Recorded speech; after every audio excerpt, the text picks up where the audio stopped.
Bonsoir à tous, nous sommes live, je suis Benoît Huguet, cofondateur du Journal du Coin et aujourd'hui j'ai l'honneur de recevoir Mounir, fondateur de Paraswap, un des projets de défi les plus utilisés finalement dans l'écosystème, tu nous diras tes parts de marché, enfin en tout cas un agrégateur de DEX, donc un outil essentiel à connaître pour pouvoir trader dans les cryptos sans passer par une place de marché euh, custodiale et pour pouvoir économiser des frais. Donc, c'est quelque chose à connaître.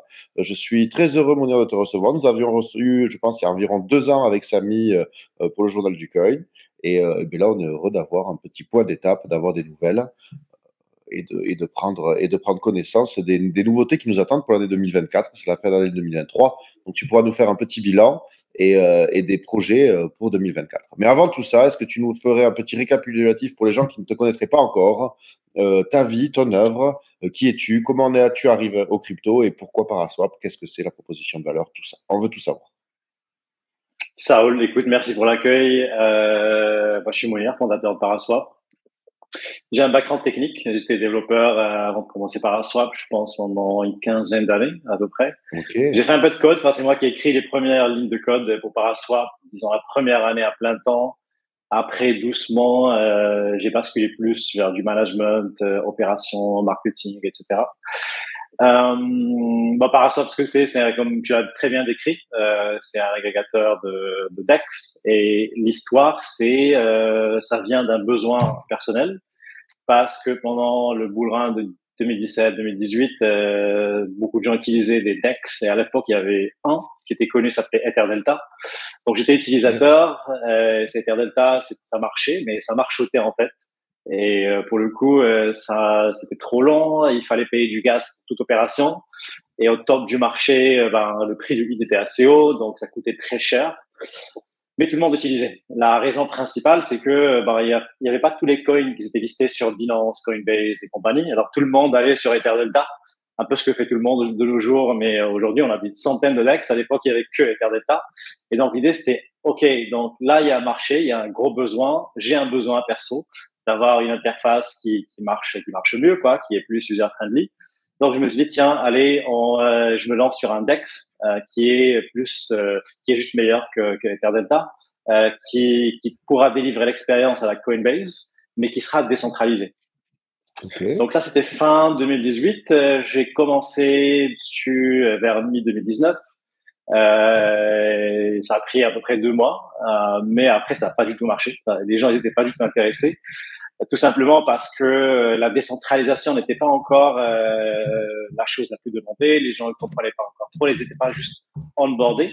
Ce qui m'a fait un pivot vers ce qui est Paraswap aujourd'hui, qui est un agrégateur sous forme d'infrastructure qui permet non pas à des utilisateurs de son interface, mais surtout à d'autres protocoles comme Aave, MetaMask, Argent, etc., de faire des swaps ou même des actions plus complexes comme l'échange de yield ou bien si on fait un emprunt, on peut le repayer avec son collatéral. Voilà, ça devient comme une sorte de suite dans plusieurs outils qui permet de faciliter des actions on-chain et non pas que du swap. Ok, tu pourras nous partager un écran ou pas, ou nous faire. Est-ce que tu as.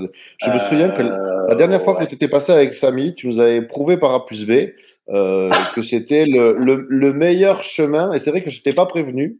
Donc, si jamais il y a un trade à faire, n'hésitez pas pour voir comment dire, l'efficience de la machine, mais qui est intégrée dans pas mal de solutions. Donc, je sais que Paraswap, par exemple, moi, je m'en sers notamment à travers Defilama, je pense, c'est leur agrégateur d'agrégateurs, parce qu'alors maintenant, il y a des monstruosités qui vont de l'agrégateur, c'est l'Inception, hein. Donc, et toi, tu intègres vos outils dans cette comparative d'agrégateurs, et je sais que vous ressortez régulièrement.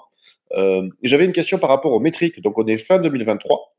J'ai vu sur ton Twitter, tu as publié quelques métriques d'utilisation. Qu'est-ce que c'est les volumes? Volume journalier, volume peut-être lifetime?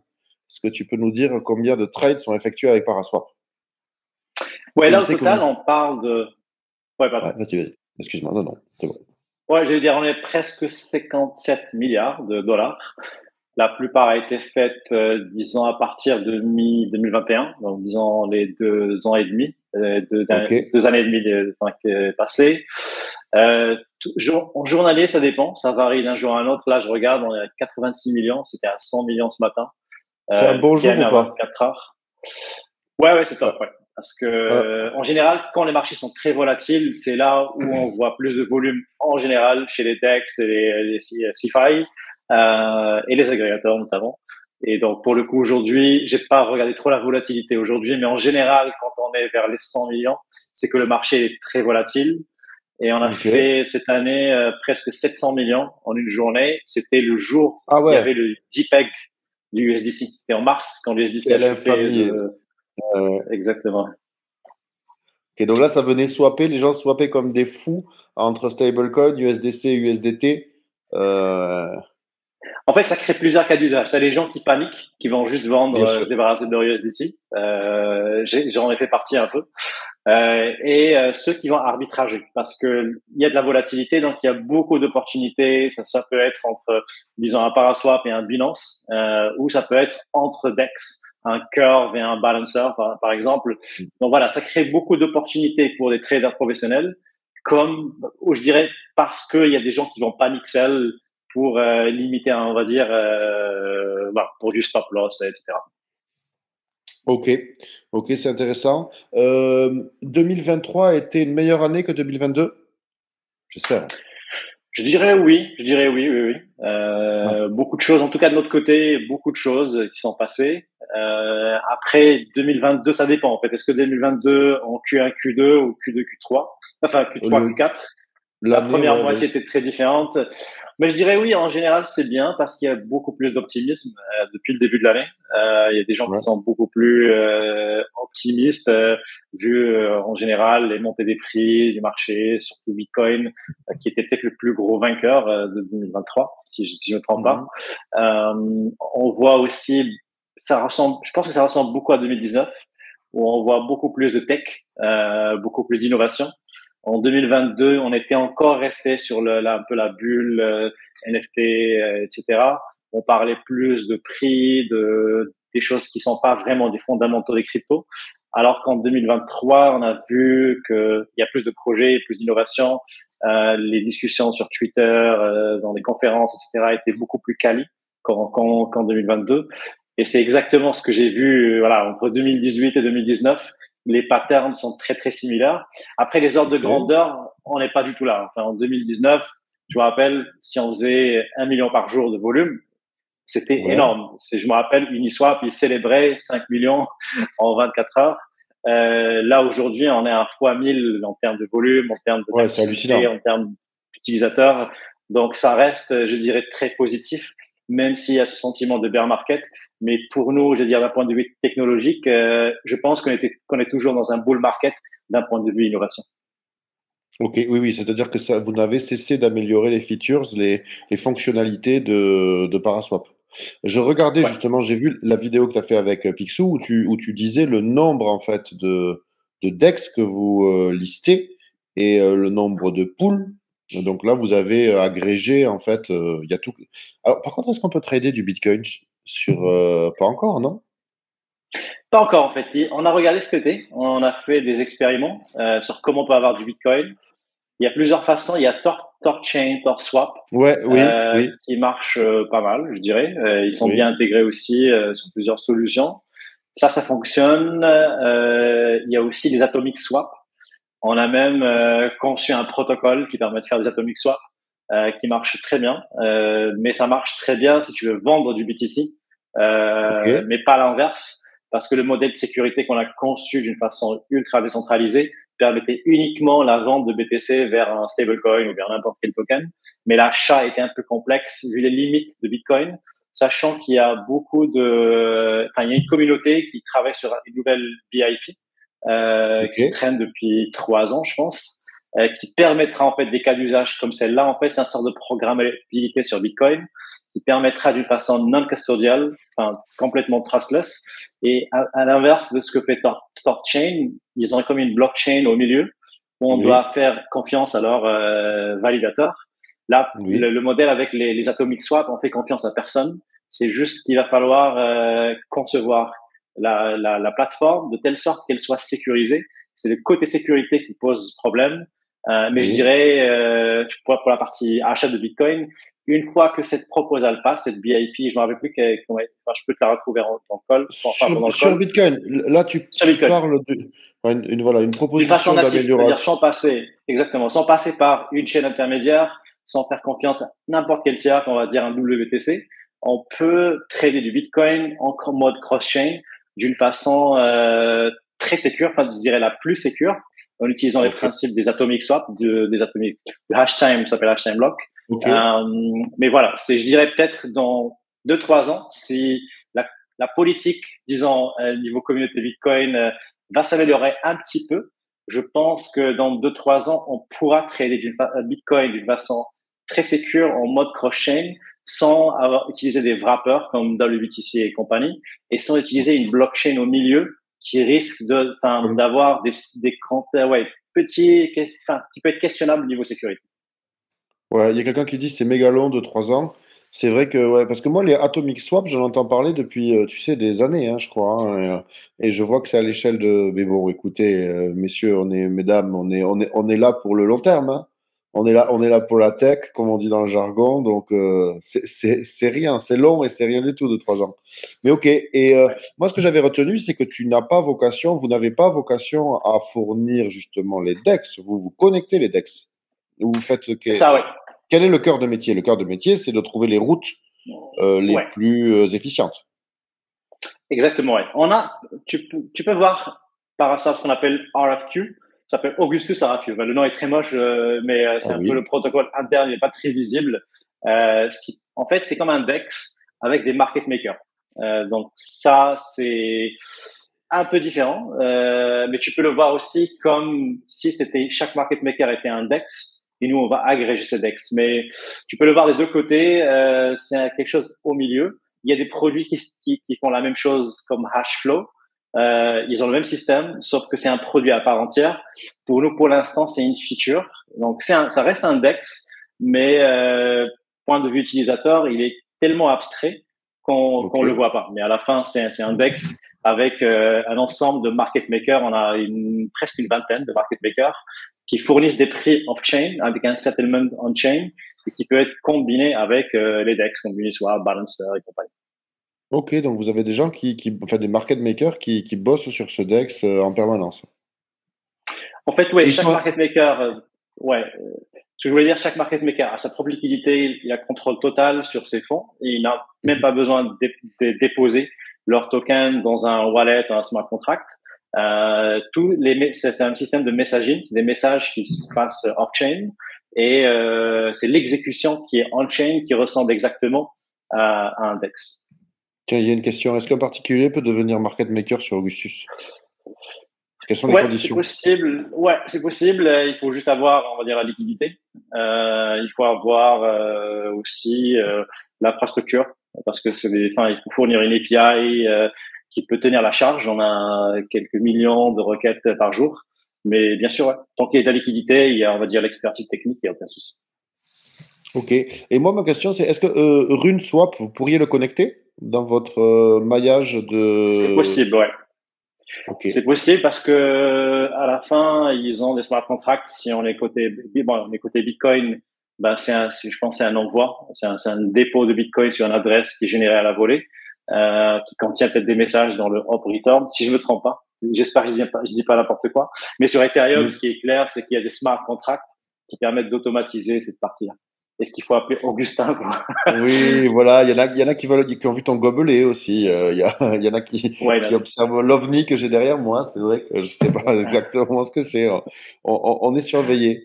Bon, ok, mais en tout cas, c'est pas mal. Qu'est-ce qui est attendu pour 2024? Donc moi, je pense faire, je m'intéresse, tu vois, évidemment à l'agrégateur. Donc peut-être que ça pourrait être des intégrations. Est-ce que c'est des fonctionnalités? Et je m'intéresse évidemment au token et à la place que prend le PSP dans votre outil, hein, dans votre univers. Alors, je peux pas tout dire. On travaille sur la roadmap. Faut en dire un peu. Voilà, mais toujours, on travaille sur des V2, des V3, enfin toujours sur des incréments de ce qu'on a, de ce qu'on a aujourd'hui. Là, clairement, il y aura de nouvelles versions du protocole pour la partie swap, pour la partie RFQ, etc. On travaille aussi sur l'amélioration de l'exécution. Dans notre contexte, c'est moins de gaz, plus d'efficacité, plus de rapidité, etc. Plus de décentralisation, c'est quelque chose aussi sur laquelle on travaille beaucoup, on fait beaucoup de recherche. Alors, la recherche s'arrête jamais. Et là, pour le coup, Bitcoin, c'était un peu le sujet de l'été. On regardait sur les cross-chains, on s'est intéressé sur les chains qui sont pas EVM. Et c'est là où on a pu concevoir ce protocole basé sur les atomic swap. Donc cross-chain, c'est quelque chose qu'on regarde tout le temps. Est-ce que ça va arriver en 2024? Bon, on va annoncer cela peut-être dans quelques semaines, enfin j'espère. Et qu'est-ce que je pourrais dire aussi? Oui, pour le PSP, en fait, le but du PSP, pour moi, dans tous les cas, le but des tokens, des protocoles DeFi, c'est de maximiser côté décentralisation. En Oui. général, c'est utilisé comme un incentive, pas tout le temps. Parfois, c'est utilisé juste comme un token de gouvernance. Mais je pense en général, même si des protocoles font ça, c'est qu'il y a, ouais, s'il y a des perspectives ou des projets futurs où ce token jouera un rôle clé dans la décentralisation du protocole. La gouvernance fait partie, bien sûr. C'est ça la raison principale, à mon avis, d'un token. Parce que bon, on voit, si, évidemment, dans les cryptos, il y a beaucoup de tokens qui servent à rien, qui sont là juste parce Oui. que on est en bull market, vas-y, faisons un token, ça va hype. Je pense que c'est très court-termiste. Nous, on a la perspective sur 10 ans, 15 ans, enfin, on pense que par ça devrait exister toujours et on pense que la finance va tourner sur des blockchains et que des produits comme Paraswap qui existent en fait déjà dans la finance traditionnelle, surtout dans le Forex, on a beaucoup de ce qui Oui. s'appelle le SOR, Smart Order Routing. C'est un peu ce qu'on fait nous aussi. Mais je pense que ça sera beaucoup plus efficace de tourner un Paraswap où on peut trader des real world assets, notamment du Forex on-chain, car tout simplement, il n'y a pas d'intermédiaire. On interagit directement avec le code. On n'a pas besoin d'intermédiaire. On a le même niveau de transparence. Enfin, excuse-moi, on a beaucoup plus de transparence que ce qu'on pourrait avoir dans la finance traditionnelle et beaucoup plus de garanties. Ce qui justifie aujourd'hui ces intermédiaires, c'est pas pour avoir des garanties, de la compliance, etc. Je pense qu'on peut avoir tout cela grâce à la blockchain. Et donc, pour que cela fonctionne, il faut que le protocole soit résilient, soit secure, soit très scalable. Et ça aussi, ça se traduit par la décentralisation. C'est une nécessité pour qu'il puisse avoir un trust dans ce logiciel. Et parce que l'autre option, c'est que il est détenu par une entité commerciale un peu à l'ancienne, mais on peut pas avoir quelque chose entre les deux. Enfin, c'est un chemin, c'est un spectre, Ouais. ça prend du temps, mais je Ouais. pense que c'est ça la perspective de Paraswap dans le futur. Et donc, lancer un token, c'est une première étape pour une décentralisation parfaite, entre guillemets, qui Il faut, prendra quelques années. là, je veux pas être désagréable avec toi, mais il faut que Paraswap puisse te survivre. C'est le, l'objectif, je suppose. Donc, même C'est-à-dire si on sur te souhaite, eh ben, il faudrait que tu puisses ne plus coder ou si jamais un jour il t'arrive un malheur, ce que je ne souhaite pas, il faut que l'interface puisse continuer de tourner et que ça puisse ouais, router. Je je comprends. suppose, je suppose que Ouais, alors, ça. il y a plusieurs parties. Il y a l'interface, c'est juste un utilisateur. Nous aussi, ce qu'on a fait, c'est qu'on a fait un bet sur, enfin, un pari sur les protocoles, sur ou bien un peu liqueur du B2B. Donc là, aujourd'hui, on est à 75%. Là, je regardais les chiffres dernièrement, du volume Oui, qui vient des tiers. Tiers ok, comme Aave, comme LamaSwap, comme Argent, MetaMask, etc., qui oui, contribuent au volume. L'interface, elle est de moins en moins importante. C'est juste oui, une interface, on va dire, de référence, mais c'est oui, pas le moyen principal pour accéder au protocole, qui est à la fin un ensemble de smart contracts qui sont dans la blockchain, qui sont contrôlés par personne. La chose qui a amélioré dans le futur, ça c'est notre cas et le cas de la majorité des agrégateurs, en plus des DEX comme Uniswap, où il y a une API qui va faire les calculs, parce que ces calculs sont très complexes à faire dans une interface ou dans un smart contract, c'est de décentraliser cette partie-là, la partie data, qui est aujourd'hui off-chain. Exactement, ouais. C'est la partie où il faut mettre plus de focus. sur comment on la décentralise. Ce qu'on appelle, nous, la décentralisation du back-end, qui est à la fin Ok. pas une partie ultra critique parce que ça reste que de la data. L'exécution se fait en chain, mais elle est Oui. très importante car sans cette data, on peut pas exécuter en chain. Il y a que les personnes qui sont tech-savvy, on va dire, qui sont développeurs, etc., qui pourront construire cette donnée eux-mêmes. C'est possible avec notre SDK, on peut tout faire avec le SDK, mais je dirais d'une façon réaliste dans le futur, comme on l'imagine, c'est d'avoir la facilité d'usage, un très bon UX pour les développeurs aussi. C'est que la partie data soit décentralisée avec une façon qui ressemble à ce qu'on a aujourd'hui, avec des API qui sont plus simples, qui sont aussi simples que les API qu'on a aujourd'hui.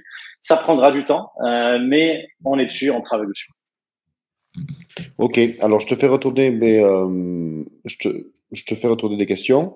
Donc, il y a quelqu'un qui demande, il te voit sur tous les médias en ce moment. Alors, nous concernant, il s'agit d'une réponse à une demande qu'on avait reçue sur Twitter de revenir sur la chaîne et auquel tu avais répondu présent. Et moi aussi, j'étais très content d'avoir des nouvelles, mais il n'y avait pas nécessairement, enfin, à ma connaissance, en tout cas, de volonté marketing plus que ça. Mais je suppose, mais bon, moi, la question C'était m'intéresse par quand même. hasard, oui. Mais la question m'intéresse quand même. Ouais. Ok, ok. Est-ce, Well, est-ce- alors là aujourd'hui, Parasop c'est une DAO. Donc tout ce qui concerne le token, l'airdrop, etc., c'est dans la main de la DAO. C'est la communauté qui décide.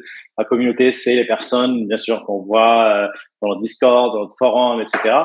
Mais surtout, en fait, ou bien cela se traduit par un vote. Aujourd'hui, se fait sur Snapshot. Et c'est les stakers, ceux qui vont staker le PSP, qui pourront participer dans ce vote et qui pourront décider est-ce qu'on peut, on peut pas faire un airdrop.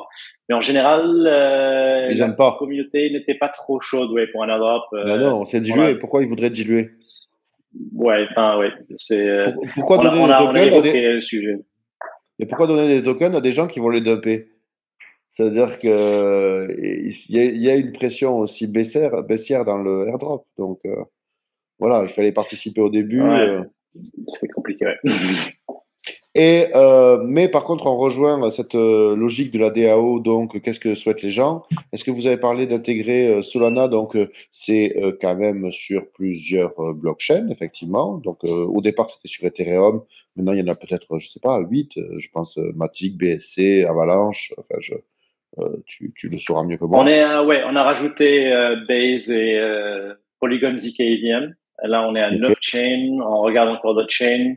On essaie de trouver un moyen pour avoir des chains en mode self-service, c'est-à-dire tout le monde peut avoir son Paraswap. Et c'est un peu complexe parce que ça demande pas mal de setup, mais on l'a fait avec DexLib, qui permet en fait d'avoir un modèle de self-service pour les DEX avec un petit review de notre côté. Donc ça, je dirais, c'est parmi les choses que je peux en parler maintenant, c'est de faire un modèle de self-service. Ça va marcher pour les chains EVM pour l'instant. Solana, c'est très compliqué parce que c'est pas du Oui. EVM. Donc il y a beaucoup de choses à refaire, comme les smart contracts, le code backend, etc. Mais oui, on a regardé beaucoup côté Solana, on a regardé l'année dernière. Là, on regarde un peu de loin. Je dirais peut-être c'est question de temps si ce qui est beaucoup de grosses communautés sur Solana. Je pense que ça vaudra le coup de regarder peut-être une fois qu'il y a de la disponibilité côté technique. Ok, je te remercie. Alors là, il y a des questions techniques qui arrivent dans le chat, donc je te fais remonter. Donc c'est sur du burn. Est-ce que je n'ai pas suivi cette discussion sur le forum, mais puisque tu es parmi nous, est-ce que tu saurais, il y a des burners, hein, visiblement, qui veulent évidemment, je suppose, augmenter. Mais chez qui on les brûle, ces 400 millions de PSP? Ouais, c'est une discussion qui est sur le forum pour l'instant. C'est pas encore Oui. une proposale. Je pense que ça devrait partir dans quelques jours, si je me trompe pas. Ah, Et c'est une proposale pour brûler des tokens, enfin les détruire on plutôt. aime, les burns, on aime. On n'aime pas les airdrops, les burns, on aime. Ouais. En fait, oui, c'est de la motivation, c'est que ça crée de la scarcity, comment, on sait pas comment on dit ça en français, enfin, il y a De la beaucoup moins de rareté. supply. La rareté, oui, excuse-moi. Ouais, ça crée de la rareté. Et c'est un peu la théorie derrière Bitcoin, que la rareté de Bitcoin est derrière sa valeur. Je pense Mhm. que ça a marché, cette narratif, en 2013, 2014, peut-être un peu en 2017 avec le bull run. Mais aujourd'hui, je pense que c'est une narrative qui tient moins la route parce que tout simplement, elle n'est pas vraie. Parce que Bitcoin, on peut dire qu'il est scarce, mais bon, Bitcoin, il y a 21 millions, chaque Bitcoin est divisible par 10 à la puissance 18. Donc en fait, l'effet scarcity, c'est plus une perception de la rareté plutôt qu'une vraie rareté. Mais aussi brûler 20% de la total supply, mais il reste encore 80%. Il faut peut-être brûler plus, je dirais peut-être brûler 90% pour créer une vraie rareté. Si on veut vraiment aller dans cette logique. Moi, oui, je suis un peu sceptique des motivations, car c'est des motivations très Court-termiste, spéculatives. oui. Après, ouais, je ne vais pas juger là-dessus, mais très spéculatif. Que le fait de brûler, ça va rassurer quelques investisseurs qui vont se dire allez, j'y vais sur Parasol. Je pense pas que ça arrivera comme ça. Peut-être un ou deux personnes qui vont aimer un peu le narratif, mais je pense pas. Après, ça peut marcher pour des cas très spécifiques. Par exemple, j'ai vu que PancakeSwap, ils l'ont fait. Mais par contre, PancakeSwap, c'est un protocole qui a généré 50 millions de dollars en termes de fees. Là, en 2023, c'est un protocole qui est très, très présent, qui a une communauté énorme de centaines de millions, de milliers de personnes. C'est un cas très, très différent où cela peut marcher. Donc, je dirais, dans notre cas, ça servira à rien. Ça sera juste spéculatif. Et le problème, c'est qu'une fois que c'est fait, c'est fait. Il n'y a plus de retour en arrière. Donc moi je recommanderais pas aller avec ce proposal. Après bien sûr c'est quelque chose qui est décidé au niveau DAO, c'est un peu comme l'airdrop, c'est pas nous qui décident, on a des avis un peu basés sur notre expérience avec Paraswap. Là ça fait plus de 4 ans plus dans l'écosystème crypto. Je dirais que l'effet, la chance qu'il y aura le moindre effet est très très minime. Ok. Non, mais c'est toujours intéressant d'avoir quand même la voix d'un fondateur, hein. C'est ensuite les gens font ce qu'ils veulent, mais écoute, tu nous donnes ton avis, c'est important. Est-ce que tu nous rappellerais un petit peu comment ça marche le PSP, c'est-à-dire que la quantité en circulation, je sais qu'il faut les staker. Il y a quand même une dynamique de real yield. De moi, c'est quelque chose que j'avais apprécié parce que en fait, il y a très clairement un product market fit. Celui qui a explosé, je veux dire tous les métriques, c'est Uniswap, hein. Parce que moi aussi, j'ai connu EtherDelta, c'était un enfer. Tu n'avais pas toujours, les ordres ne matchaient pas toujours. C'était, en tout cas, à cette époque, on pouvait mettre, je sais pas comment marchait le carnet d'ordre, ou je sais plus, ou si je confonds avec 0x. Enfin, en tout cas, je me souviens que dans les ancêtres, les précurseurs de Uniswap, ça marchait mal. Est arrivé Uniswap avec sa fameuse courbe, voilà, qui permettait de trader. C'était simple. Je pense que c'est moins efficient qu'un carnet d'ordre. Mais n'empêche, le succès était là. Il y a moi, je n'y croyais pas, moi, au DEX, hein. À titre personnel, je suis arrivé avant les DEX. Il y avait des gens qui annonçaient, oui, on tradera on-chain, je sais pas quoi. Je n'y croyais absolument pas. Je trouvais que c'était cher, que c'était pas agréable, que c'était, j'y voyais que des inconvénients. Et en fait, je me suis trompé, hein. C'est-à-dire que c'est vrai que tu as plus de variété quand tu veux chercher des coins. C'est-à-dire que quand tu es un coin digger, ben, avant d'être listé finalement sur les exchanges, j'étais d'abord sur les DEX. L'interface, elle s'est améliorée. Maintenant, tu as des layer 2, tu as des solutions qui sont beaucoup moins chères parce que c'est sûr que Ethereum, c'est peut-être c'est la finance décentralisée, oui, mais quand même pour les millionnaires, hein. Donc, c'est difficile de trader sur Ether avec des centaines, des milliers d'euros, hein. Il vaut mieux en avoir pas mal. Et donc là, il y a un énorme product market fit. Et je me demandais quel est le business model. C'est-à-dire que donc je pense que sur Uniswap, ben, ils ponctionnent des frais, mais ils les redistribuent pas aux détenteurs du Uni, ce qui est quand même funeste. C'est-à-dire que je comprends pas très bien l'intérêt du token Uni à titre personnel. Donc il y a la gouvernance, j'en ai parlé. Et en fait, ça c'est une tragédie qu'on retrouve dans beaucoup d'endroits. C'est-à-dire que et j'ai l'impression quand même que Uniswap, vous avez fait un choix un peu plus audacieux de redistribuer une partie des revenus. J'aimerais que tu nous en parles un petit peu dans le fonctionnement. Donc, tu nous as dit, tu les stakes, ça donne droit à participer dans la gouvernance et donc c'est l'évolution peut-être des stratégies d'intégration. Est-ce qu'on intègre, parce que vous avez des ressources techniques qui sont limitées. Donc forcément, il faut les dédier à des tâches spécifiques. Donc ça, peut-être que ça participe à ça. Mais il y a aussi un modèle de revenu hein, qui est sympa, qui est du real yield, Ouais. je pense que vous. Ouais. Alors ouais, ça c'est PSP, ce qu'on appelle PSP 2.0, où l'idée c'est en fait d'incentiver l'usage de Paraswap, ou bien d'aligner l'intérêt des utilisateurs et Paraswap, le token PSP, ou bien à travers le token PSP. Donc en gros, on stake du token. En général, c'est soit le 1 ou le 2, ce qu'on appelle SEPSP1, SEPSP2. Le 2, il est plus intéressant parce que on stake la liquidité balancer, c'est-à-dire qu'il faut mettre de la liquidité, rajouter 20% de ETH et 80% de PSP. On le stake sur balancer, ça nous donne un token, c'est ce token qu'on stake. Ça nous donne. Il y a quelle liquidité en ce moment? Balancer, je pense que la dernière fois que j'ai vu, on était, bon, je regarde maintenant quand je ne dis pas une bêtise, c'était entre 8 et 10, mais là on peut regarder sur Balancer. Alors, TVL, c'est 10 millions, plus de 10 millions de dollars sur Balancer. Et donc, en fait, ça crée un système de points, ce qu'on appelle des boosts. Là, aujourd'hui, tout le monde parle des points. Nous, on a créé ce système il y a plus d'1 an. Ouais. Et ça marche avec des multiples. Par exemple, si on stake le 2 avec le Balancer, tout se fait en un seul clic, bien sûr, on obtient un multiple de 2.5. C'est-à-dire, c'est comme si j'ai staké 2 fois et demi en équivalent PSP. Et si je trade, le plus que je trade, le plus que je gagne des points. Un peu, si tu veux, un peu comme Waze, le plus que je voyage, le plus que je monte, on va dire, dans le ranking, on va dire dans le classement. Et à la fin, ça crée une sorte de share, de part, dans un pool qui est les fees que génère le protocole.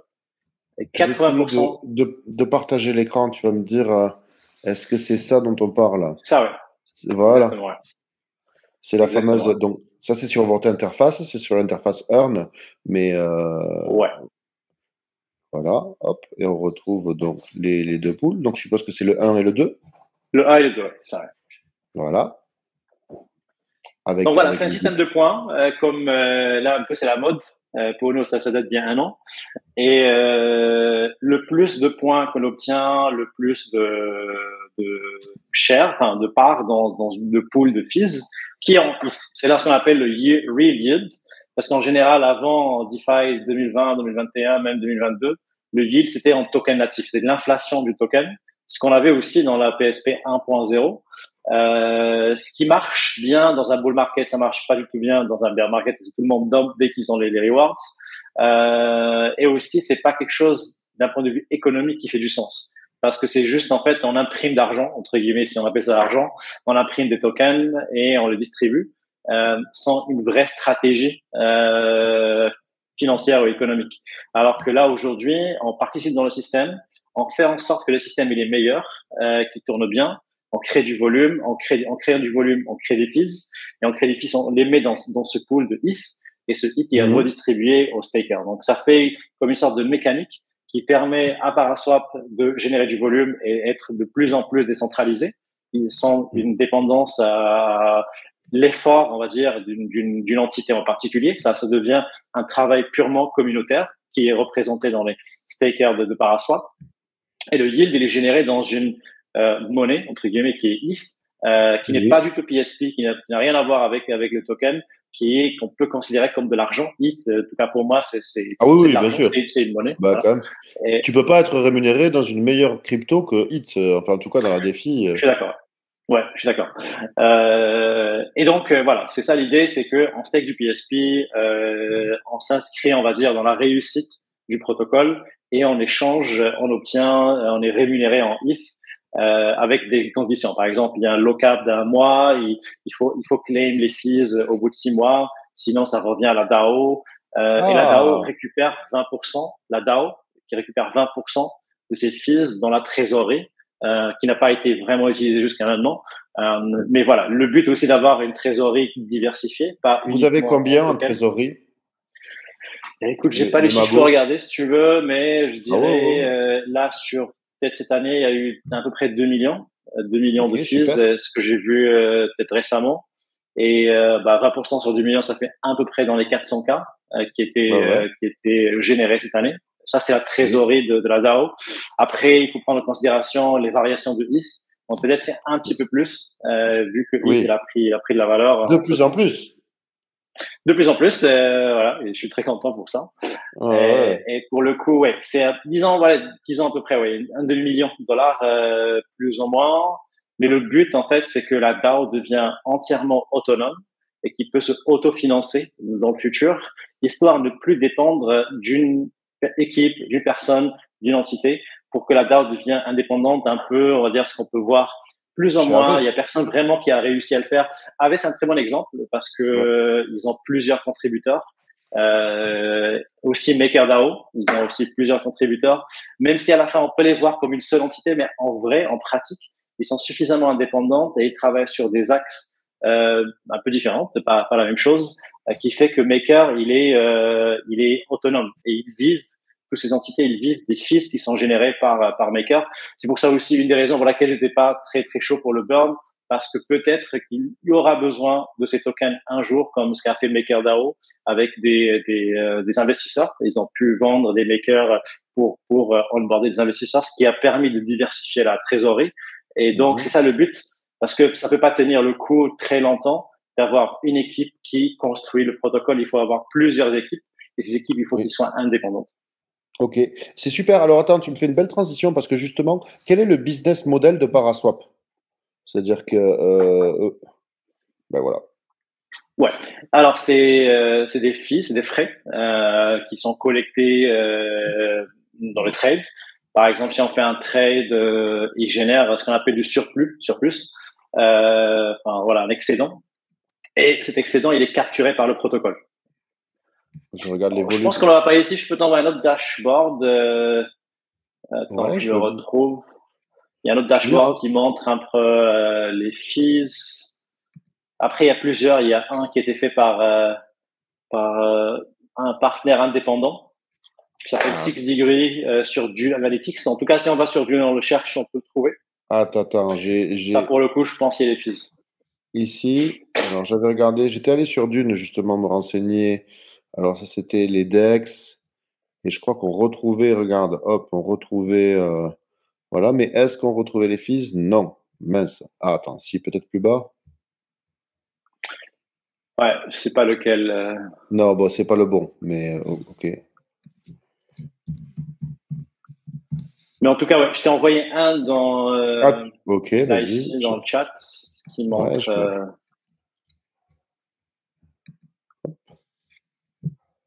voilà.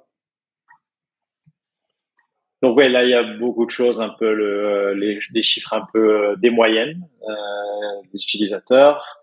Après en descendant, je pense à un moment on trouve les fees. Top pairs, top token. C'est sympa, hein. Tu nous diras si dans cette sorcellerie, tu vois des choses, des tendances émerger total fees, hein, on les voit. 50 millions, donc vous avez pris 50 millions de fees depuis Alors ça que. c'est depuis toujours, depuis l'inception aussi. C'est pas mal. Quand tu es Ouais. en Ether, je suppose, avec l'appréciation de l'Ether. Alors ça, c'était avant PSP 2.0. Enfin, je veux dire, ça comprend ce qui a été fait avec PSP 2.0. Attends, le Mais business PSP model, il est 2.0, bon. c'est que... Ouais, mais ça, c'était avant. Et aussi, c'était ça calcule le prix du jour. Ok. Mais ça veut pas dire que ça a été swappé. Parce que dès qu'on a intégré PSP 2.0, c'est là on a automatisé. Il y a un partenaire de la DAO qui s'appelle Mimic qui va swapper les fees en ETH. Mais à l'époque, avant Mimic, on le faisait pas. Donc en fait, on avait généré beaucoup de fees, mais en fait, ils étaient pas swappés. Et vu qu'on était en bear market, donc je pense qu'il y a eu beaucoup de pertes de valeur, tout simplement parce que ces tokens, ils dormaient dans des wallets. Mais voilà, en termes de valeur absolue, oui, ça a généré plus de 50 millions. Mais en réalité, c'est beaucoup moins que ça parce que tout simplement, voilà, il y a l'effet du marché. Ok. Mais là, Écoute, pour cette année, ouais, on est presque à 2 millions. Donc là, je vois 1,8. c'est pas mal là. Ouais, ouais. C'est Ici, 80%. et le revenu, c'est quoi? C'est 80% des fees de l'année? Qu'est-ce que c'est le Ouais, les revenu? 50 millions, c'est toujours, là, c'est cette année, year to date, c'est Ouais, ouais, ouais. 2023. Mais la Et ça, différence c'est entre calcul revenu et toujours. fees, Ah oui, pardon. Alors, revenu, c'est parce qu'en fait, quand on prend les fees, en oui, général, c'est soit tous les fees reviennent à Paraswap, à la DAO, oui, soit c'est à travers des partenaires. On travaille avec beaucoup de partenaires, par oui, exemple oui. Aave, MetaMask, Argent, etc. Et il y a des modèles de fee share, de Ici qu'on voit. partage de frais. exactement. Ouais. Je pense qu'il y a un bug là en décembre, mais Ouais. c'est soit 50-50. S'il y a du surplus, Oui, il y a la moitié qui est gardée par le partenaire, la moitié par la DAO. Soit c'est du 85-15 si le partenaire oh, choisit de mettre un markup. Donc le protocole garde 15% et le partenaire garde 85%. D'où la différence entre les fees. Les fees, c'est le total qui a été oui, extrait du oui. protocole et les Et revenus, c'est soit les ce qui revient à la 15%, soit les DAO. 50%. Ce qui revient à Exactement. la DAO. Qui revient à la Ouais, DAO. Donc, exactement. parce que si vous trouvez des partenaires qui intègrent évidemment Paraswap partout, c'est aussi parce qu'ils ont un intérêt et c'est ici que vous le montrez. Exactement, ouais. Ouais. Ouais. Mais c'est super, hein. Déjà, on voit une belle transparence. Ces datas, c'est vous qui les avez traitées, mais elles sont on-chain. Je suppose que s'il y avait des geeks qui, Ouais, tout est on-chain, ouais. Là, c'est basé sur des graphes, des ouais, subgraphes. Et il y a un équivalent d'une analytics. On peut voir le code SQL et voilà la logique derrière. Mais c'est très similaire. Là, c'est juste que celui-là il est plus rapide. ouais. Mais c'est basé sur des données on-chain, bien sûr. C'est génial, hein, ça donne une idée de la transparence en fait du modèle de Paraswap et du modèle, ça c'est pas propre qu'à Paraswap, c'est propre à la DeFi, au DEX. Et donc Ouais. on voit l'activité de trading, on voit quels sont les fees qui sont générés, comment ils sont distribués, la rentabilité du modèle. Et quand même, voilà, dans les qualités de Paraswap, c'est qu'il y a un usage réel, hein. C'est quand même des métriques qui sont, je pense, pour une. Quel âge à cette DApp? Parce que Paraswap, c'est quand ça a été lancé? Tu vois, c'est Lancé en 2018? 2019. 19. 2019? Ok. Ok. Enfin, en septembre. Là, par ça qu'on connaît aujourd'hui, c'était septembre 2019. Ouais. Il y a à peine un petit peu plus que 4 ans. Ok, bah, c'est sympa, hein. Et donc, dans ces revenus, il y a une partie qui va être reversée en incentive. Dans ce que tu montrais, c'est en fait, disons que ce qui va permettre hop, de venir récompenser les gens qui stake et qui déposent, notamment ici, ce sont ces revenus que nous venons de voir. Ouais, c'est ça, ouais. Voilà. Ce qui est quand même un modèle beaucoup plus sain que le modèle d'émission stupide, où finalement on rémunère des gens à partir d'une émission monétaire. Est-ce qu'il y a de l'émission monétaire? Je suppose qu'il y en a un peu. Comment ça marche le Il modèle y a de... sur le remboursement de gaz. Ah ouais, Si tu vas dans la partie trading, on le montre un oui, peu en oui. bas. Après, c'est Ah, capé. Il y a un budget qui faut pas dépasser mensuel par wallet, etc. Il y a aussi des tokens qui sont whitelistés. Faut pas, ça marche pas avec tous les tokens. C'est assez. Enfin, on a appris beaucoup. On a eu beaucoup d'expérience. Je veux dire, nous, c'est la DAO en général, parce qu'il y a eu beaucoup de votes qui ont amélioré le système de gaz refund. Mais ça, c'est du PSP. Et c'est pas du PSP en fait, c'est du SEPSP1. C'est le pool, le pool 1. L'idée, c'est que ça permet en fait à ceux qui sont rémunérés d'avoir encore plus skin in the game, c'est-à-dire ils vont rentrer encore dans le système. Après, s'ils veulent pas, ils peuvent tout simplement withdraw et vendre s'ils veulent avec un mois de lock-up. Mais ça permet en fait d'être sûr que ceux qui trade sur Paraswap, ils sont encore rémunérés, mais avec du token qui est natif au staking, qui est natif, on va dire, au système, qui leur permet toujours d'améliorer leur positionnement dans le système, mais aussi de aligner les intérêts et garder que les utilisateurs qui sont vraiment qui s'insèrent, on va dire, dans la philosophie derrière le protocole et les buts long terme de décentralisation, etc. ok. Une question du public. Quels sont les partenaires? Donc, tu as dit que c'était les partenaires qui généraient 75% du volume. C'est-à-dire qu'il y aurait 25% de volume natif de gens qui vont directement sur Paraswap, mais 75% est ramené par des partenaires, non? C'est ça, ouais. Ça varie, mais en général, c'est ça. J'ai vu les chiffres dernièrement, c'est à peu près ça. Et quels sont vos plus gros partenaires? MetaMask, peut-être? Metamask en fait partie, mais les plus gros, c'est LamaSwap. Il y a LamaSwap, ok. Aave, il y a Aave Ok. qui génère beaucoup de volume. Il y a Camelot. Camelot en fait Ok. utilise Paraswap dans leur interface. Il y a QuickSwap Ok. qui utilise pareil Polygon. Paraswap dans leur interface, c'est sur Polygon, ouais. Il y a Ledger, pas mal de trafic de volume de Ledger avec Ledger Live. Après, il y a beaucoup. Il y a DeFi Saver, il y a Instadap, il y a Rabi, Ouais, le ouais, ouais. wallet Rabi. Oui, oui, Il y oui, a bien sûr. Core Wallet de Avalanche, le wallet Avalanche? Avalanche.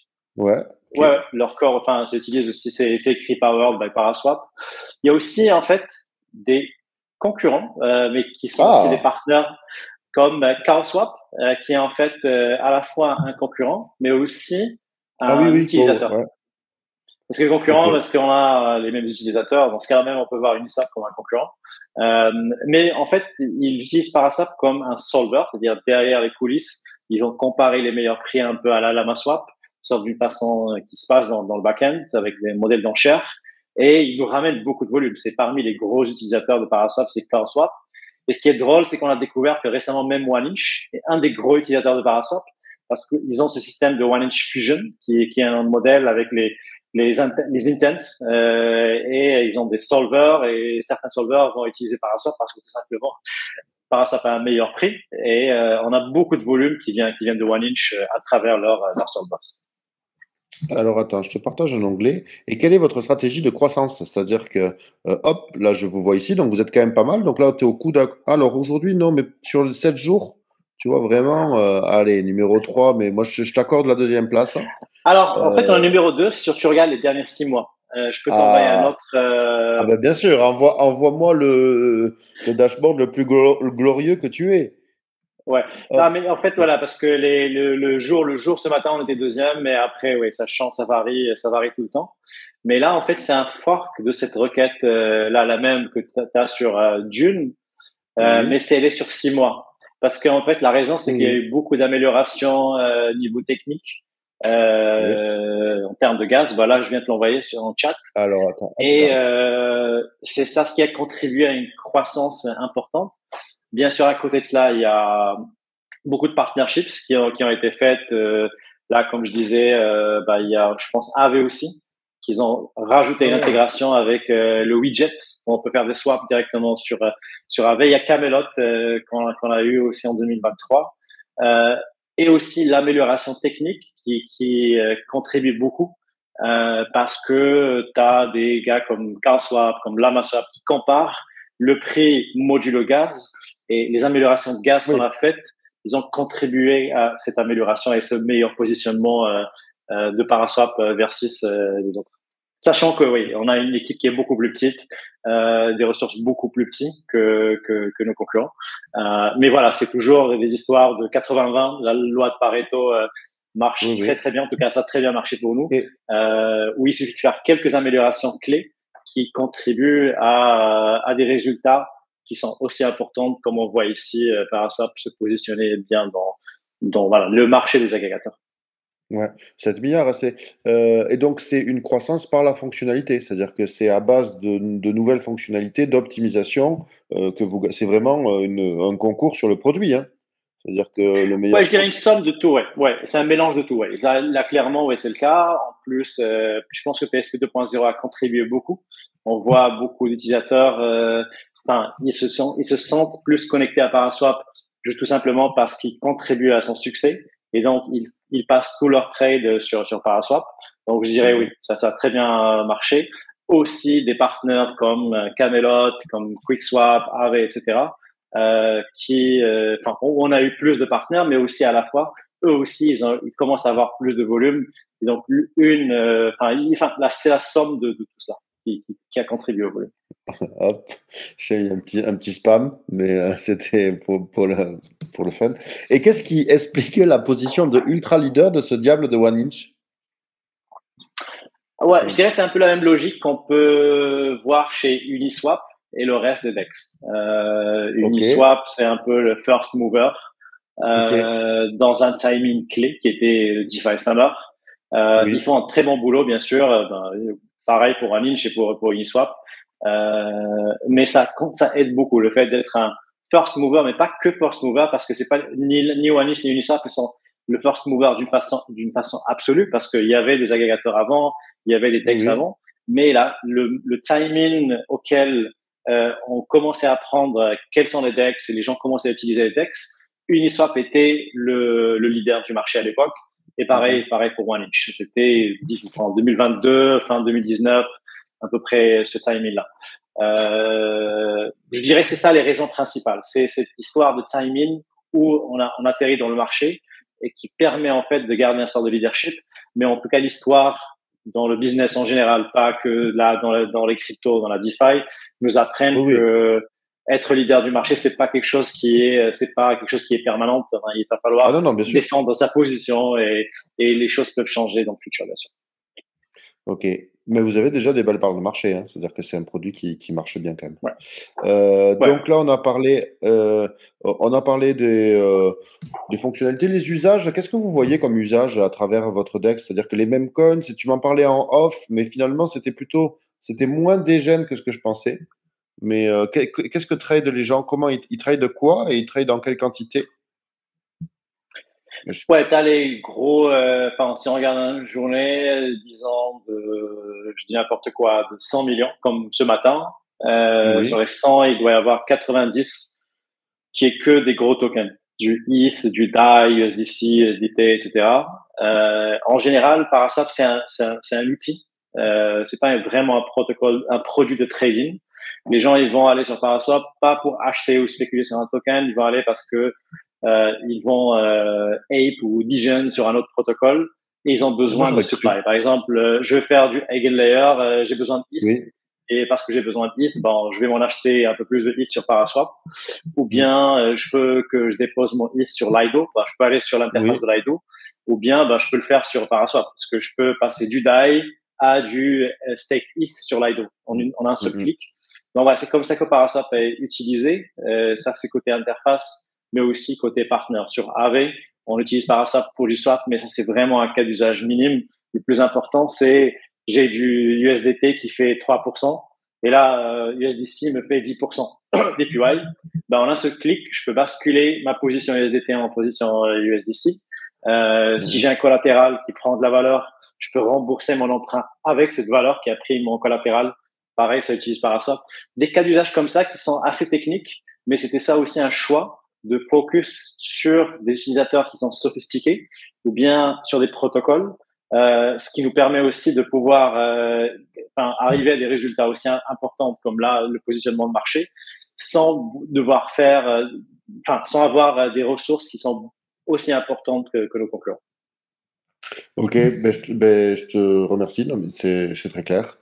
Alors, moi, dans ma liste, donc, on a parlé du Paraswap 2.0, de la concurrence, des usages. J'en suis, voilà, il y avait la problématique de la réglementation et des KYC. Vous êtes pas ennuyé à ce niveau-là? Justement, c'est peut-être un des intérêts de la DAO, c'est peut-être comment dire, de reléguer la direction de l'entreprise à une entité décentralisée qui serait peut-être plus résistante à la censure et au joug étatique, hein, qui moi me terrifie. Il faut savoir, voilà. Est-ce qu'on pourra Ouais, continuer? alors, Je vois que Monero et Zcash se font délister de toutes les places de marché. Alors malheureusement, je ouais, ne c'est pense pas différent. qu'on puisse trader. Je pense pas qu'on puisse trader Ouais. de Monero, de Zcash avec Paraswap. Binance, je J'aimerais, hein, bien pense. sûr. Ah, c'est possible, ouais, parce que c'est des blockchains séparés, pas programmables. Ouais, c'est clair. Euh, ouais. Ouais, côté régulation, c'est des choses qui évoluent. On n'a pas encore, on ne sait pas encore ce que ça va devenir dans les années prochaines qui viennent. Aux États-Unis, bon, on voit comment ça se Ah ben, déroule. c'est l'enfer. Ouais, un peu, à peu près ça. C'est compliqué côté US, mais côté européen, je pense qu'il y a une volonté, une bonne foi, de ce qu'on voit aujourd'hui, en tout cas avec les gouvernements actuels, Ok. de ne pas surréglementer. Dans tous les cas, on n'a pas Oui. ça. Il y avait des fois quelques tentatives ça allait être dévastateur, comme les réglementations stablecoin, je pense qu'il y a 2 ans. Mais ça n'a pas passé. Ça, c'est aussi une preuve que ça se passe beaucoup mieux au niveau européen qu'américain. Après, oui, franchement, je suis pas expert légal du tout. Là, Mhm. je pense que t'as eu peut-être William ou d'autres personnes qui sont Oh beaucoup non, plus oui, calées que oui, moi, non, mais oui, oui, qui pourront bien en sûr. parler, donner une meilleure Mais tu perspective. sais, oui, mais Je je les dirais, écoute ouais. pas. J'écoute pas. Ok, Ce qu'on me raconte, ok, bien que ce soit qu'ils soient très compétents et que ce soit très intéressant ce qu'ils disent, hein. Mais c'est moi, ouais. j'ai une sainte horreur de tout ce qui est réglementation. Donc, Après, oui, on vit dans un monde, enfin, il y a le monde réel où il faut pas oublier cette réalité. Les gouvernements sont beaucoup plus puissants ah oui, que toi et moi. C'est-à-dire, si demain Bien ils sûr. imposent des choses, c'est que on peut pas dire juste, allez, c'est une DAO, nous on lève la main. Ouais, Moi, je pense qu'il va marcher, c'est qu'on crée des protocoles vraiment décentralisés. Parce que les mhm. gouvernements demain, même s'ils vont dire, OK, faisons du KYC sur le Bitcoin, c'est Mais, juste impossible. Ça peut pas marcher. mais Uniswap, par exemple, il est assez résistant. Oui, parce que c'est totalement on-chain, c'est-à-dire le protocole en soi, il est on-chain. C'est ça, on va dire, ce qu'il faut faire, c'est créer des protocoles qui sont immuables, qui sont entièrement on-chain, qui ne demandent pas une intervention humaine.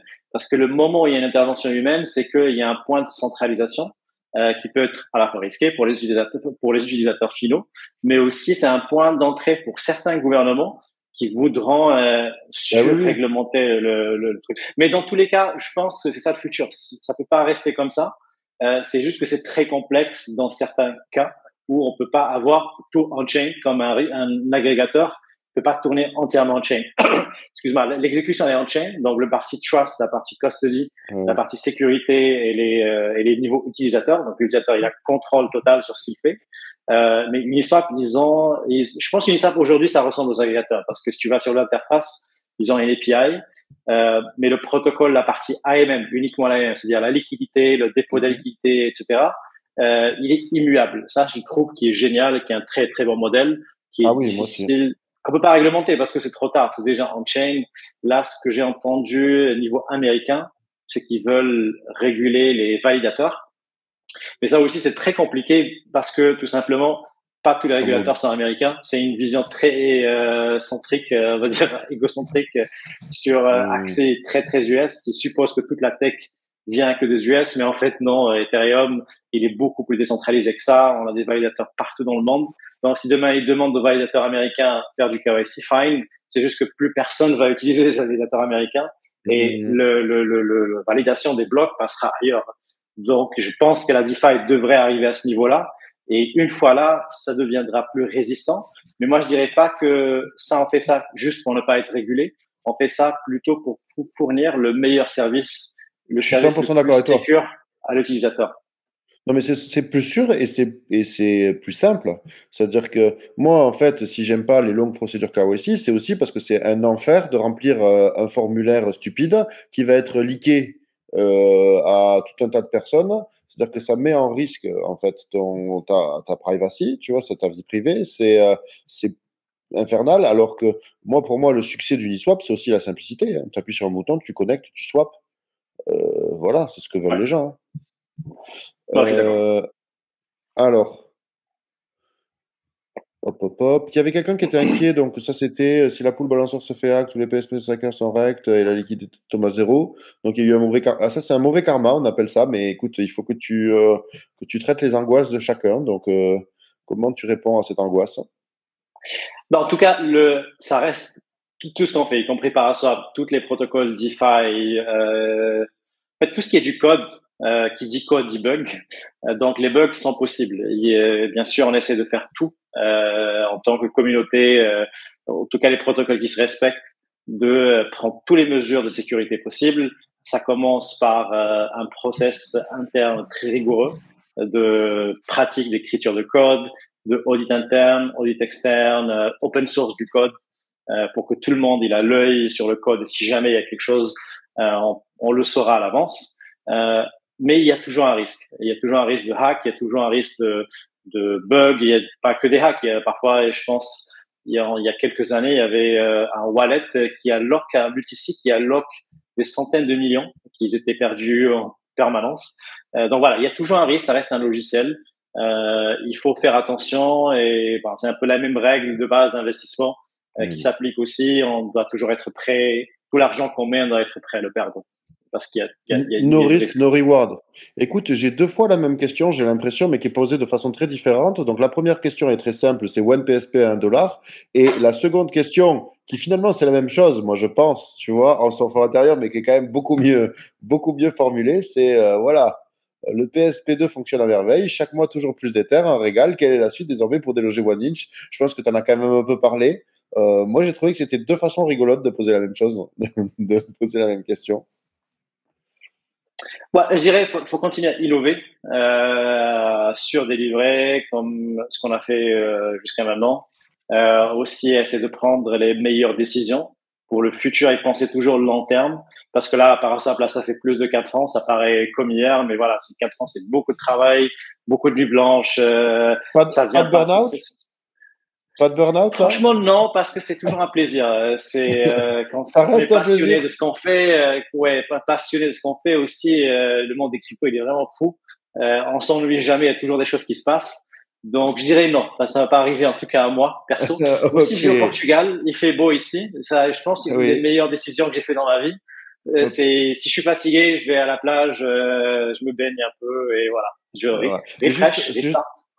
ouais, justement, ça rejoignait une question, c'est tes plus grandes erreurs, tes plus beaux succès et tes recommandations pour les nouveaux arrivants dans ce milieu de dégénérés que sont les crypto-monnaies. Arrivons, c'est-à-dire en tant qu'utilisateur, en tant que builder, dans quel sens? Là, Tout. les deux, peu le tout, la totale. Oh, Ce qui te oh, vient à l'esprit, en fait. ok, ok. Bah, je dirais oui, succès, c'est le fait de pouvoir toujours garder un bon positionnement de Paraswap. On considère que c'est pas un succès absolu, bien sûr. On veut toujours plus, on veut toujours pénétrer de nouveaux marchés, avoir plus de volume d'utilisateurs, d'impact en gros sur les utilisateurs de la DeFi. Est-ce que j'espère dans le futur les utilisateurs qui vont utiliser la finance en général, que ce soit en direct ou en mode middleware, ce qui est vraiment notre ambition. Les échecs, bon, il y a tout le temps des échecs. Hein. Le premier lancement de Parasol, c'était un échec. C'était une version très simpliste où j'allais voir les utilisateurs de Binance et Coinbase, leur dire tiens, il y a une version meilleure qui est décentralisée, non custodiale. Les gens comprenaient même pas de quoi je parlais. Et ils me disaient bah t'as pas de Bitcoin. Voilà, je me suis complètement planté de cibles, de produits, etc. Et je dirais ouais, quand on construit quelque chose, on enchaîne des échecs, des succès. Et l'idée, c'est que la tendance devrait être correcte. C'est qu'on a toujours tendance à délivrer et ne pas se planter beaucoup par rapport à notre cible, à notre marché, etc. Mais il y a aussi le lancement de PSP, on s'est planté, clairement. Mhm. Sur le côté airdrop, je pense qu'on a fait beaucoup trop vite. On aurait dû peut-être prendre plus de temps. Mais là, je pense, après 2 ans, on commence enfin, des gens en communauté, on va dire Twitter, etc., on commence à passer à autre chose. Et on est là pour du long terme. Enfin, on est là, je veux dire, nous, en tant que communauté. Donc voilà, des erreurs arrivent et Moi- peut-être dans 5 ans, 6 ans, on sera dans un niveau qui sera peut-être 10 fois, 100 fois meilleur. Je parle pas de prix, bien sûr. Je parle vraiment de technologie et de mhm. création de valeur. Mais il y aura forcément des échecs encore. Enfin, ça veut pas dire Oui, qu'il y oui. aura plus. Mais l'idée, c'est qu'on apprend à chaque fois et on essaie de faire mieux. Après, votre succès, il n'est pas compliqué à mesurer. Il se mesure plus ou moins au volume que vous traitez. Ouais, c'est ça. Donc ça, Ouais. c'est votre KPI principal, non? Qu'est-ce que C'est le c'est volume, votre... ouais. Volume, les utilisateurs, les fees un peu, mais surtout les deux premiers, je dirais. Parce qu'on est dans un mode de growth. On cherche pas on peut pas dire Paraswap c'est un protocole rentable. Je pense que c'est un peu très grossier de le voir comme ça parce que quand même, comme vous disiez tout à l'heure, c'est moins entre 400 et 500 cas par an. C'est peut-être Mais c'est un rentable, non? Starbucks. Je dirais non parce que non, Ah, c'est pas rentable. pas encore. Non, pas Pas du tout, encore. parce que quand même, ça paye pas ses frais, ça paye pas ses développeurs, ça paye pas ses serveurs, ça paye rien. Si on allait faire Ah ça, je mince. pense qu'on allait être en négatif. Là, les contributeurs, ils sont, par exemple, t'as des contributeurs comme Mimic, je pense qu'ils sont payés, ils ont un cote sur les fees qu'ils prennent. Bon, ça c'est bien.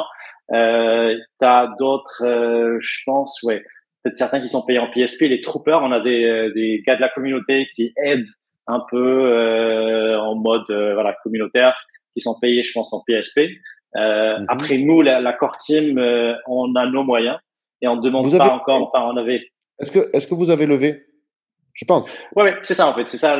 Le financement principal se fait à travers la levée de fonds. On Ok. avait fait une demande de OP et ARM, mais franchement, c'est rien du tout par rapport au marché, aux dépenses, ça représente rien du tout. Mais voilà, je veux dire, si un protocole qu'on peut appeler rentable, c'est comme Aave. Aave, Oui. leur fees permet de payer les contributeurs. Ça peut être les délégateurs, comme là, je pense Aave-chan, le truc de Mark Zeller, Oui, oui, bien c'est sûr. aussi voilà, ils ont beaucoup de contributeurs indépendants, ils ont un sort de split. Et là aussi, c'est encore plus compliqué avec une nouvelle entité Avara, etc. Mais bref, ça paye ses dépenses et ça dégage un profit. Ça, ce qu'on peut appeler, enfin, c'est de l'économie, on Ok. va dire, de base. Ouais, On est ouais, ouais. loin, loin, loin de cela. Ah, Donc, par ça, ah, c'est un mais non. mode, ça, c'est un mode de croissance, on va dire, hein, comme les Ouais. startups traditionnelles. Donc, c'est très, très loin. Enfin, l'appeler rentable, c'est déjà freiner son développement, de dire, OK, on s'arrête là, on est bon. Oui, oui. Mais aussi, ça veut rien dire parce que ça serait en négatif si ça commence à payer pour se dépasser. Oui, mais vous êtes en logique de croissance. Donc, en fait, vous Exactement, ouais. investissez. Le but, voilà. Quand on fait des décisions comme ça, c'est que on shoot, enfin, on vise à 1 fois 100 fois 1000 en termes de croissance. Pour nous, c'est du volume, c'est des utilisateurs, Ah, etc. Il ok. les gens disent que sont beaucoup plus importantes. C'est plus risqué, bien sûr. Mais voilà, mais si on choisit la rentabilité, il y a des startups qui ont choisi de faire ça. Dans ce cas-là, on vise plus la rentabilité, on optimise nos process, notre façon de travailler que pour la rentabilité. Mais je dirais que pour un projet crypto, c'est très tôt Vous êtes, de voir les choses comme oui, ça. vous êtes pas là. À moins qu'on ait un AV ou PancakeSwap ou des protocoles qui dégagent beaucoup de revenus où ils peuvent dire OK, fine, stop, ou bien on ralentit un peu. On essaie de défendre notre position parce que quand même, on génère 100 millions, 50 millions, plus besoin de chercher un fois 10, fois 100. Faisons un 10% par an, 20% par an, Oui. mais visant plus la stabilité. Mais nous, on est très très loin de Donc, cela. vous êtes dans une logique de conquête. Exactement. Bon, ben, écoute, c'est très bien. Et tu as pas donné tes recommandations pour les nouveaux entrants. Alors que ce soit, là, j'en ai deux types, hein, que ce soit les gens qui arrivent dans les cryptos avec simplement, ben, sans savoir vraiment quoi faire, qui veulent acheter peut-être, et les builders. Il y a deux typologies. Ouais.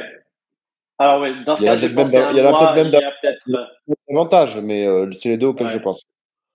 Ouais, alors moi, il y a 10 ans, quand j'ai commencé Oui. à me connecter un peu aux cryptos, bah, j'ai beaucoup de regrets parce que je suis resté Ah, trop à la surface.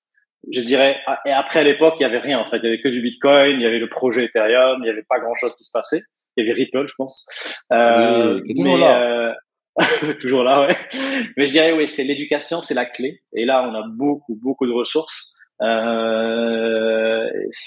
pense, que c'est beaucoup plus important que d'entrer dans un mode spéculatif, parce que, comme on disait tout à l'heure, on peut perdre tout en fait, parce qu'on a fait les mauvais choix, ou bien parce que tout simplement le protocole a été hacké. Mais l'éducation, c'est ce qui va permettre en fait de faire les meilleurs choix dans le futur. Et ça prend pas beaucoup de temps. Là, aujourd'hui, c'est impressionnant le nombre de ressources qui existent sur Internet. Ben, Journal du coin, je dirais, le premier. Ouais, ouais, bien sûr. Ouais, clairement. Et et c'est de s'éduquer, essayer de comprendre les protocoles. Là, je regardais dernièrement Eigenlayer. Ah oui, oui, oui. Il y a une grosse différence quand on utilise Eigenlayer, quand on comprend ce que c'est Eigenlayer, et on va spéculer sur un airdrop, hein, on va aller staker comme un fou, et peut-être ce sera très dommage, je dirais, de ne pas comprendre ce que c'est. Peut-être ça optimisera même une opération de farming. Bien sûr. Pour les builders, c'est toujours la même chose, bien sûr. En tout cas, les builders, la base des builders, c'est qu'on apprend. On apprend au maximum. Et ouais, la même logique. Il y a beaucoup de documentation, il y a beaucoup de choses qui se passent. Même les builders non techniques, ça, en tout cas, ça arrive naturellement, mais c'est très bien d'apprendre un peu de technique, de comprendre comment marchent les smart contracts. Ça donnera un edge par rapport aux founders qui sont pas techniques, où ça donnera, dans tous les cas, une meilleure visibilité de ce qui est possible et ce qui n'est pas possible. Cette logique marche même sur le Web 2, mais au Web 3, je pense qu'il n'y a même pas le choix. Il faut comprendre comment la tech fonctionne d'un point de vue high Ouais. level, mais je pense que c'est crucial pour pouvoir innover d'une façon très ambitieuse. Ok, tu rejoins une phrase du célèbre Warren Buffett, qui n'est pas pourtant un grand adepte de Bitcoin, mais qui a quand même dit des choses pertinentes dans sa longue carrière, c'est que le risque provient de ne pas savoir ce que l'on fait. Donc, à contrario, c'est-à-dire que mieux tu comprends ce que tu fais, moins tu prends de risques, ou en tout cas, tu sais les juger, et c'est ce que tu dis, quelque part dans l'éducation, ben voilà, euh, comprenez un peu ce que vous faites, vous ferez moins n'importe quoi. C'est ce que j'en retiens. Et il y a une question, hop, que je te ferai monter. Donc ça, c'est sur quelqu'un qui est très préoccupé, hein, par le PSP, hein, c'est-à-dire que donc ça, c'est avec et c'est la logique de Curve Wars, c'est-à-dire que c'est la logique de comment dire, est-ce qu'il y a une voilà, du bribery ou des dynamiques comme ça à l'étude ou pas du tout? Alors, je n'ai pas compris trop la question. Est-ce Mais que c'est genre moi nous, non on plus. participe au Curveworks ou bien on crée notre propre Curveworks? En tout cas, je peux Et répondre aux deux. quel serait l'intérêt pour une DAO je sais pas, moi, par exemple, la DAO de Ah, AAV? David Dao, ok, j'ai compris, oui. C'est-à-dire avec qui détient du PSP2. Ça, je pense, c'est très intéressant. On a pensé un moment. Peut-être que c'est quelque chose qu'on devrait pousser plus. Parce que AAV génère beaucoup de volume, mais ils auraient pu être stakers et ils auraient pu Mhm. bénéficier des rewards en ETH en plus des fees qu'ils génèrent. Donc, je Ouais. dirais, c'est un double incentive pour AAV, pour LamaSwap, pour tous les tiers qui utilisent Paraswap. Ils peuvent stake et en bénéficier en fait des fees et tous les rewards, le gas refund de PSP.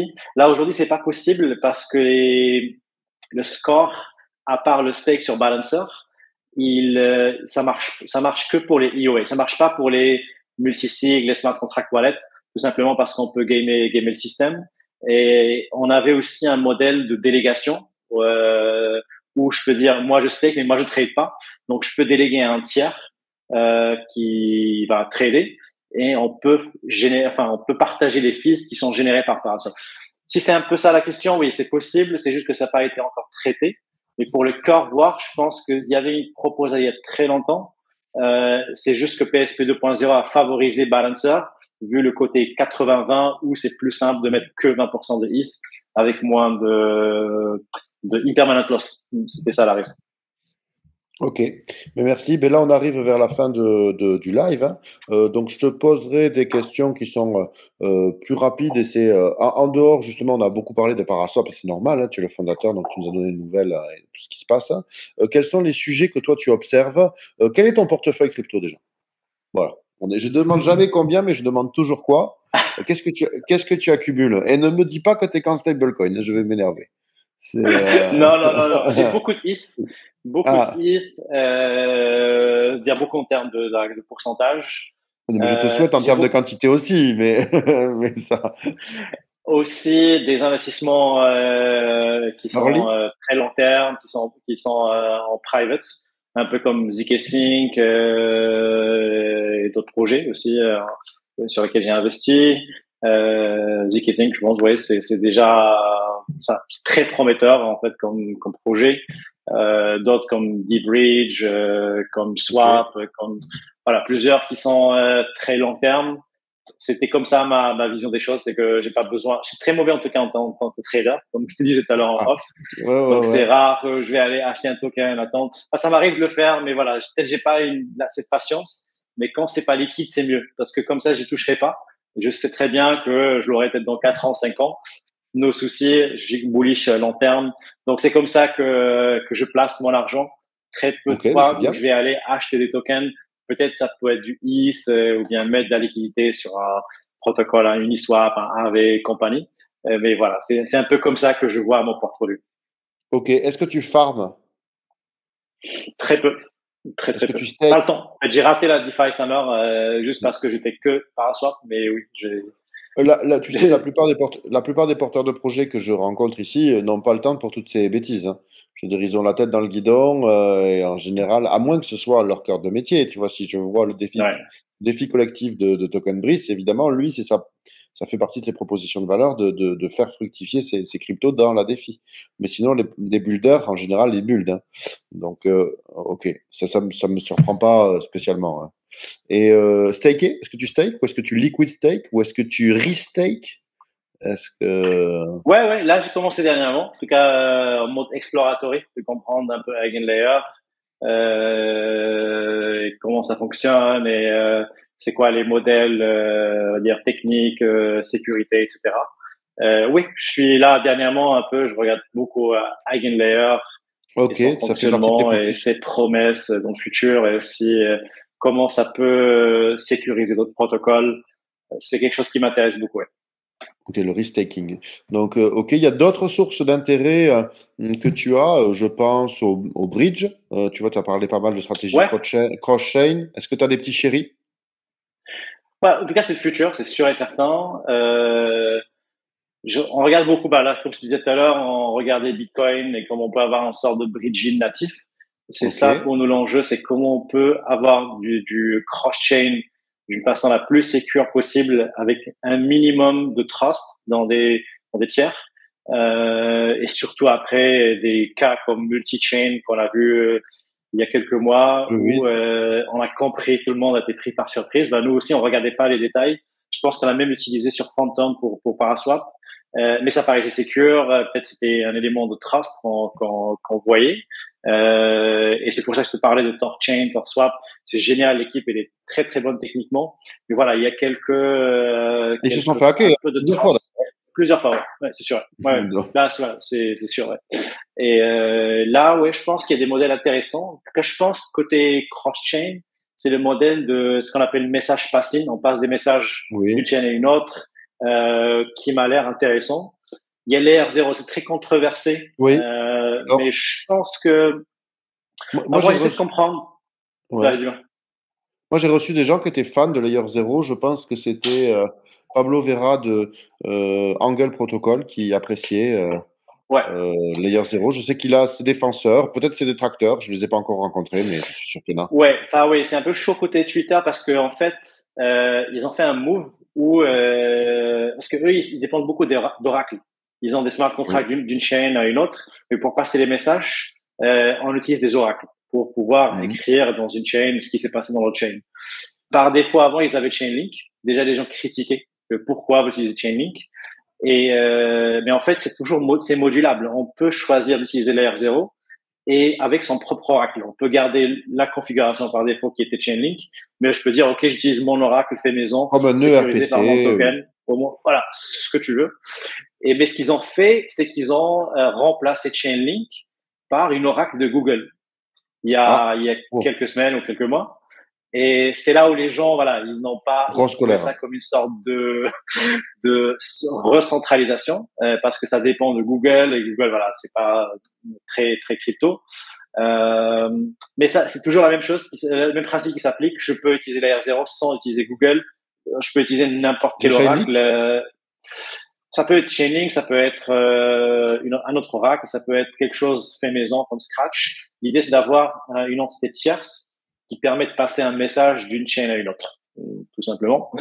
Je trouve que le modèle n'est pas, voilà, c'est bien foutu leur truc. J'ai lu le white paper, on regardait beaucoup quand on étudie un peu les protocoles cross-chain. Il y a Axelar qui est pas mal, Ok, super. qui est un modèle de sécurité qui sont très très bonnes. D-Bridge aussi, qui Oui. utilise un peu les intents, les intentions de trade, qui est aussi pas mal. C'est pas très connu, mais je pense que le produit est toujours en cours, mais ils font pas mal de volume. Et ils sont sur Solana d'ailleurs. On peut faire du Ah, cross-chain, Solana, Ethereum, donc c'est pas mal. Après, oui, il y a beaucoup de protocoles qui se lancent dans le mode cross-chain. Je pense que c'est le futur, d'une façon réaliste. C'est pas le truc le plus sécure, parce que quoi qu'on fasse, ça reste deux chaînes qui sont pas connectées. Il doit mais y tu sais, avoir quelque chose. comme l'automobile, comme l'aviation, en fait, il y a une part de... voilà, ce sera toujours plus risqué que de rester statique. Tu vois, je veux Je suis dire, d'accord. Ouais, je suis d'accord. bon, Je suis c'est d'accord. inhérent à toute forme d'activité humaine. Après, il y en a des plus dangereuses que d'autres. Et jongler avec des grenades dégoupillées, c'est un peu plus dangereux, mais voilà. Il y a quelqu'un qui te pose une question par rapport à Frax et Genlayer qui revient un petit peu sur... voilà, je sais pas ce que ça entend précisément, mais si tu as un commentaire à donner, n'hésite pas. Si tu, Alors, si j'essaie de comprendre, c'est que il n'y a pas de Frax ETH sur Eigenlayer, je ne me rappelle plus. S'ils ont plusieurs options maintenant, de Lido, Rocket Pool, moi, je Swell, il crois y a que je suis... tout. En fait, tous les liquid staking, mais peut-être qu'ils ont pas, je sais pas s'ils ont Interactive, je me rappelle plus. Ok, je finis ma petite liste de tes sources d'intérêt potentielles. Sur les wallets, le tooling, est-ce qu'il y a des trucs que tu utilises? Donc, justement, vous vous êtes intégré à pas mal de portefeuilles. Donc, je pense que tu avais dit Argent, MetaMask, Rabi, tu as dit. Est-ce qu'il y en a d'autres? Est-ce que c'est toi, tu as tes outils favoris? Défilamment, moi, je sais que J'utilise un peu tout, ouais. ouais. Finalement, j'utilise beaucoup, ouais. Donc, C'est très simple. On les connaît aussi très bien, l'équipe qui sont derrière, vu que voilà, ils travaillent avec nous. Rabi, je pense, c'est un très très bon wallet.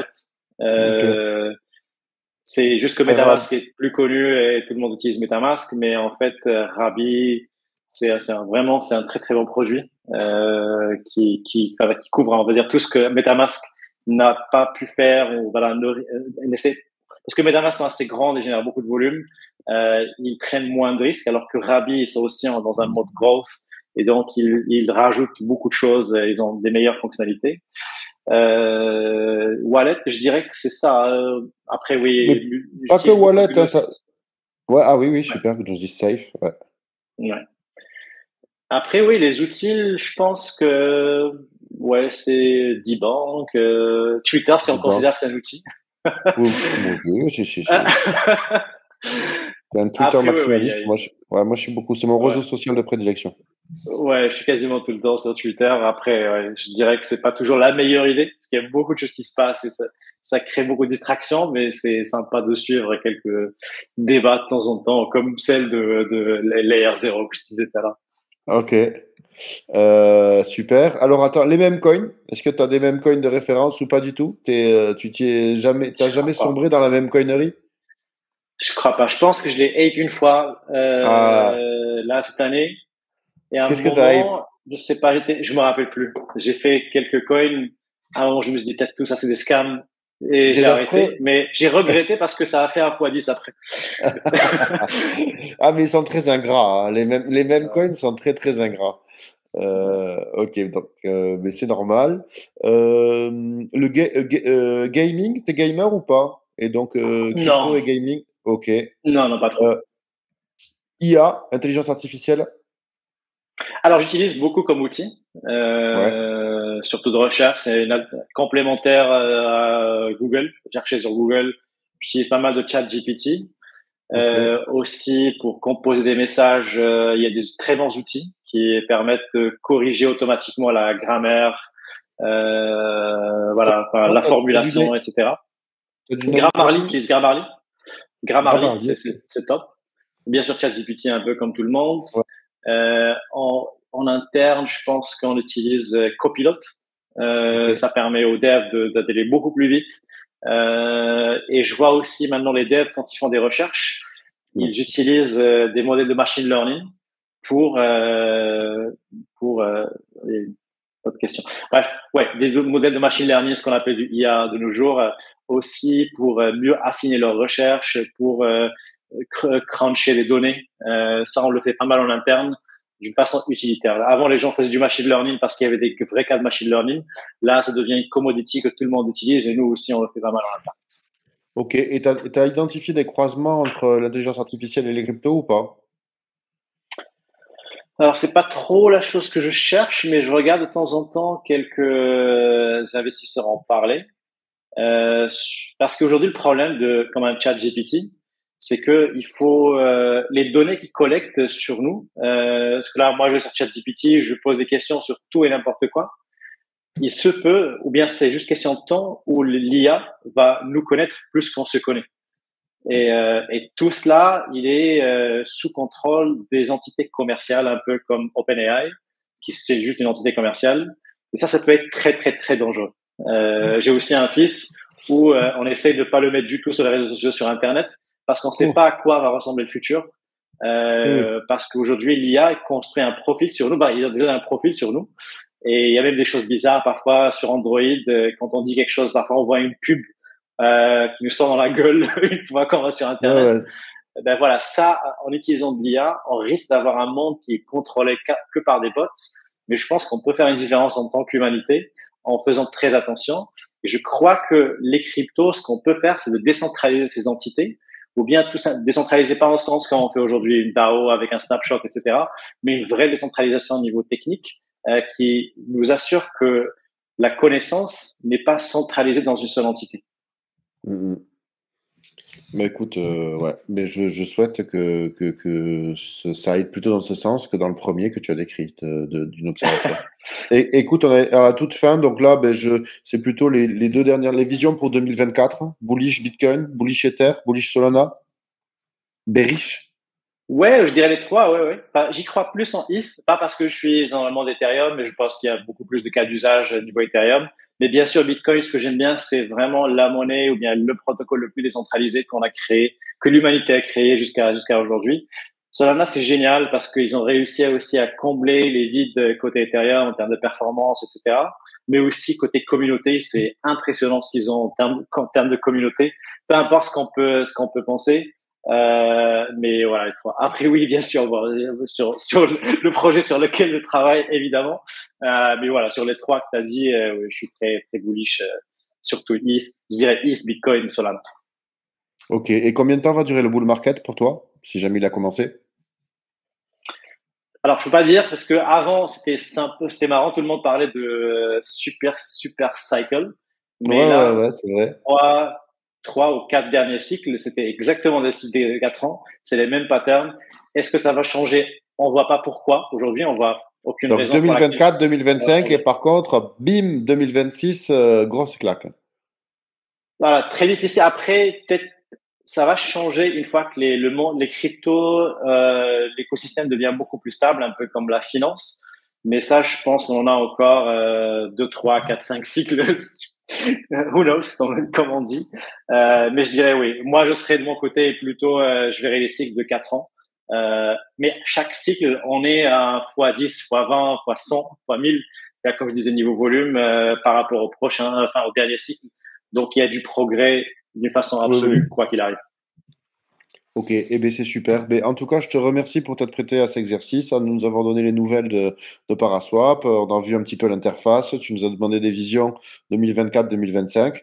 Écoute, moi je serais ravi qu'on se retrouve ben, d'ici 2 ans et même 10 ans hein, pour voir les nouvelles de Paraswap et du marché. Et je, Yes, écoute, c'était un plaisir. et je remercie tous ceux qui nous ont écoutés. On republiera le live sur YouTube. Et donc merci encore de t'être prêté au jeu.